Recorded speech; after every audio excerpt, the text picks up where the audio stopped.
che non si faccia fare la fine alle BCC delle popolari.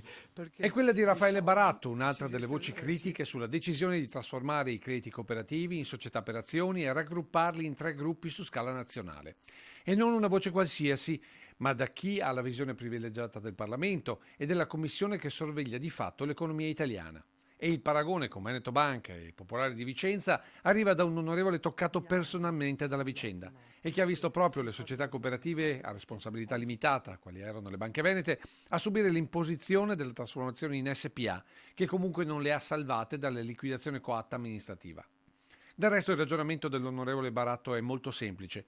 Cambiare la cooperazione economica per una società di capitali, quella è la SPA, significa cancellare un modello di finanziamento locale che funziona da oltre un secolo, con il rischio concreto di spezzare quel rapporto tra risparmiatori e imprenditori garantito da dirigenze nate e cresciute nei territori. Ma il parlamentare va oltre, criticando la scelta di 3 grandi gruppi nazionali. In un caso, troppo lontano dal Veneto e troppo vicino a Roma. Negli altri 2, perché aver permesso al Trentino di organizzarsi autonomamente e non al Veneto o alle altre regioni.